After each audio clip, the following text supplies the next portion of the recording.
श्री परमहंस देवाय नमः।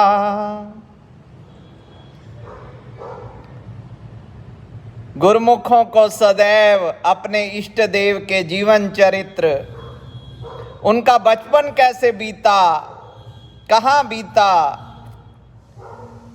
श्री दरबार में आगमन किन के माध्यम से हुआ, गुरु दीक्षा किन से ली, उनके रहबर कौन थे, जानने की उत्कंठा बनी रहती है। आइए श्रवण करते हैं।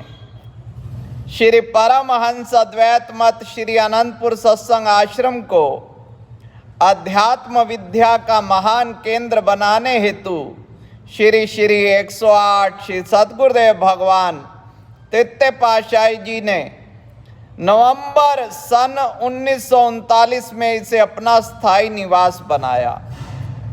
यहाँ संस्कारी अधिकारी जीवों को गुरु दीक्षा शरणागति प्रदान कर निष्काम कर्म, प्रेम, त्याग, सेवा, सुमिरन, ध्यान आरंभ करवा दिया।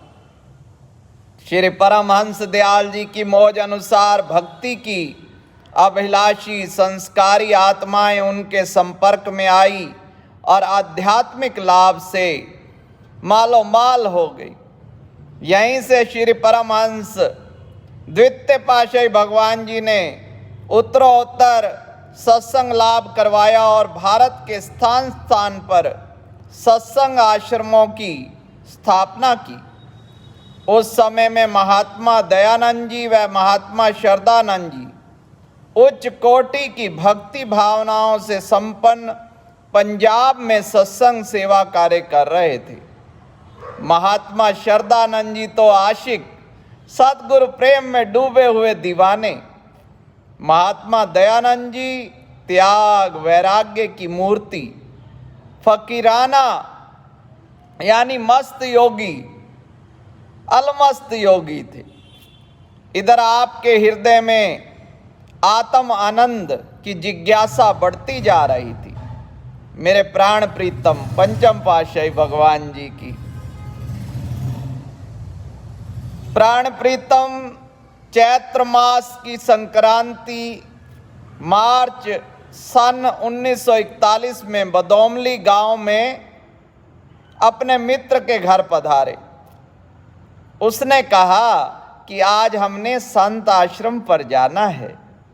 हृदय की उमंग, एक नई लहर, आज दिल को मानो अपनी आकांक्षा पूर्ण होने का संकेत मिल रहा है।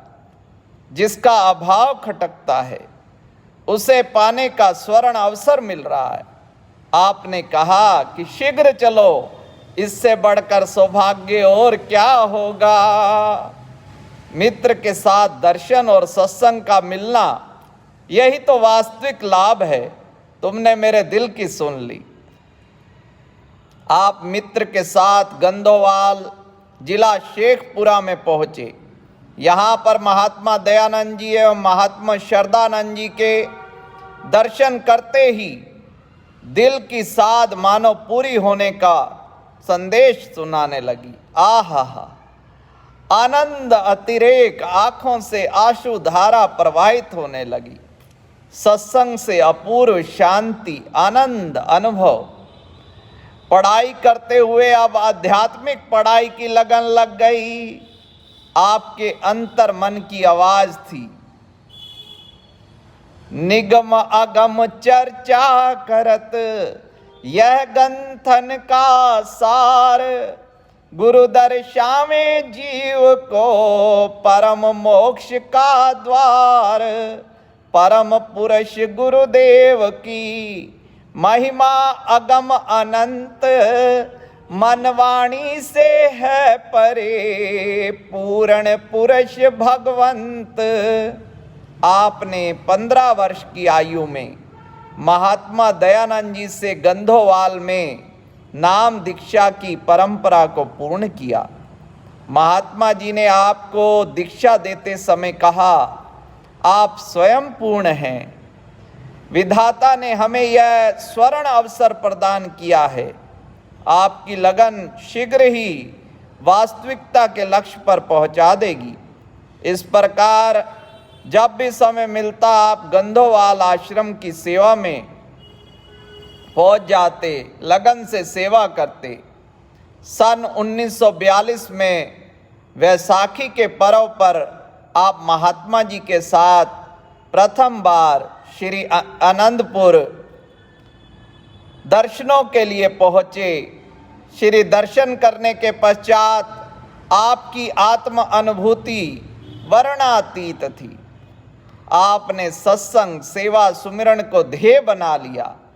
हर संक्रांति पर अधिकतर समय छुट्टियों में आश्रम पर जाते, हित चित से सेवा करते, नियम पूर्वक अभ्यास करते। महात्मा जी आपकी इतनी लगन को देखकर अति प्रसन्न होते। पास बुलाकर कहते, आश्रम में झाड़ू देना, सफाई करना, बर्तन मांजना आदि काम तो अन्य लोग भी कर लेंगे, आप केवल श्री मंदिर जी की सेवा पूजा ही कर लिया करो।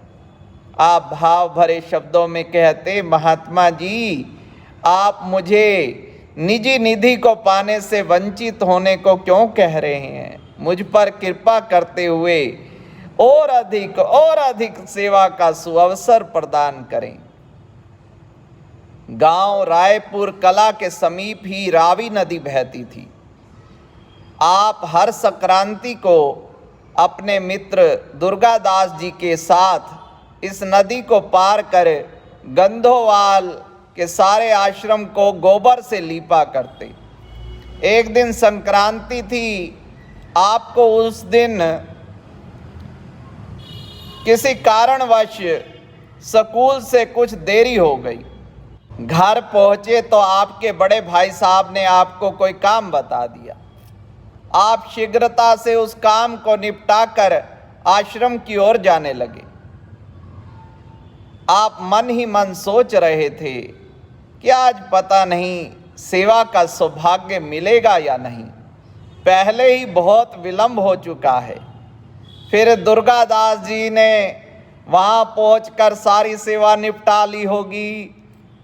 अब इन्हीं विचारों में खोए आप जल्दी जल्दी पग बढ़ाने लगे। नदी के पास दलदल में आपका चरण धंस गया।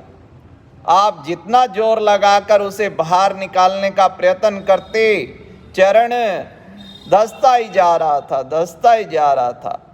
उस समय आपने अपने इष्ट देव महाप्रभु जी को स्मरण करके विनय की, प्रभु आज क्या भूल हो गई? क्या आज संक्रांति की सेवा किए बिना ही दिन निकल जाएगा? विनती करते करते जब आपने आंखें बंद की तो नेत्रों से गंगा यमुना प्रवाहित होने लगी। इतने में आपने क्या देखा कि नदी के दूसरे किनारे पर महाप्रभु जी सैर कर रहे हैं और आपका नाम लेकर फरमा रहे हैं कि आओ, हम तो आपकी ही प्रतीक्षा कर रहे हैं। आपने आंखें खोली तो अद्भुत दृश्य देखा कि आपका चरण दलदल से निकल चुका है। उस पार पहुंचकर आप महाप्रभु जी के सुकोमल चरणों में दंडवत प्रणाम करें। महाप्रभु जी ने आपको उठाया, फरमाया कि जल्दी जाओ, अभी तो सेवा आरंभ ही नहीं हुई है। आप दौड़कर आश्रम में पहुंचे कि अभी दुर्गादास जी तो पहुंचे ही नहीं हैं। आपने झटपट गोबर का घोल तैयार किया, लिपाई आरंभ कर दी। इस प्रकार आप दर्शा रहे थे कि जिसके हृदय में गुरु घर की सेवा की लालसा होती है, सदगुरु के चरणों में अटूट श्रद्धा विश्वास होता है, सदगुरु उसके सदैव अंग संग रहते हैं। आपने इस प्रकार सेवा में भाग लेकर यह दर्शा दिया, गुरु दरबार की कोई भी सेवा बड़ी छोटी नहीं होती। यह सेवा तो अति सौभाग्य व उत्तम कर्मों के फल स्वरूप ही जीव को मिलती है। महात्मा जी आपके तेजोमयी प्रसन्नचित रूप को निहारते और मन ही मन कहते कि सचमुच दिव्य दैवी गुण स्वरूप जब धरा पर अवतार लेते हैं तो मानवीय आदर्शों पर चलते हुए स्वयं को रहस्यमय बनाए रखते हैं। पर छुपा नहीं पाते। श्री परमहंस शरणम गच्छामि।